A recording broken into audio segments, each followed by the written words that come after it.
concern for them. But I would just ask that if you care about those who are of lower and more moderate income, you would join us and push back on the president's agenda with his war on energy.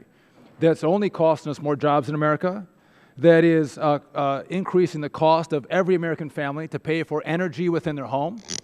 You would join us in our pushback on Obamacare. Would the gentleman more Americans? No, would the gentleman yield so I can address what you're asking me? Maybe and I later. Push back on. Maybe later. But on Obamacare, we see more families moving from full-time jobs. Would the gentleman yield? To part-time. The time belongs to the gentleman from Wisconsin.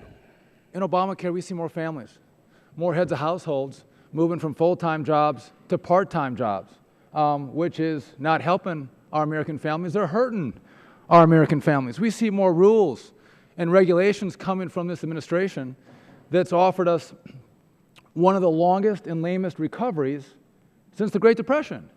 And so that today you talk about poor and moderate income families, why don't you join us and help take the burden off our American families so I could address so they can prosper again? We're talking about families having access to homes, buying a house.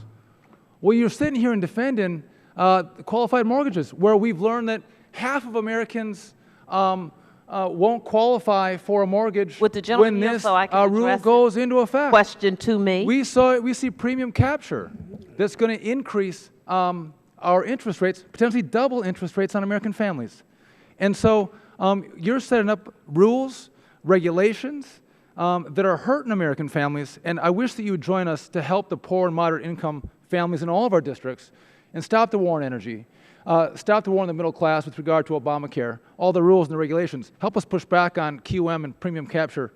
But not only that, you're defending a system that encouraged American families to buy homes they couldn't afford. And so today they're not better off owning that house. They were foreclosed on. And now they're forced to go into these multifamily units where had they been encouraged to buy a home they could afford, they would still be in their own home. They'd be living the American dream. But because of these misguided policies, you don't see American families better off. You don't see our poor and moderate income families better off.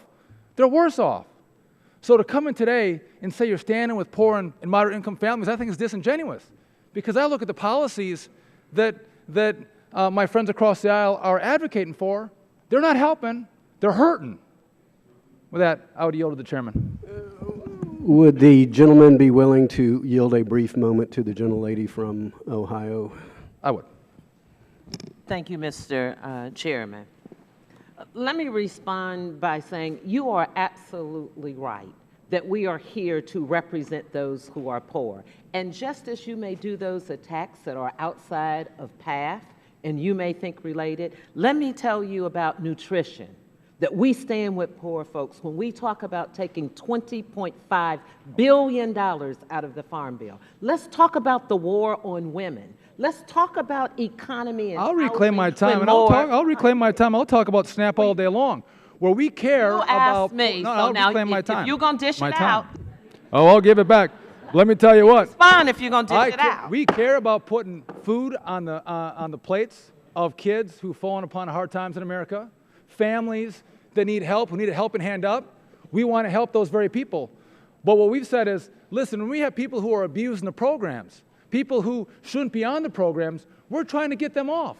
But to come here today and say we don't care about kids who can't eat, who don't have food on their tables, that is misguided. That's misrepresenting.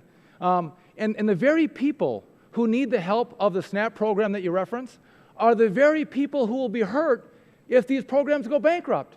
So let's join together and take the people who don't belong in the program out so we can guarantee the program for kids and needy people in America. With that, I would yield back to the chairman. Questions on agreeing to the amendment.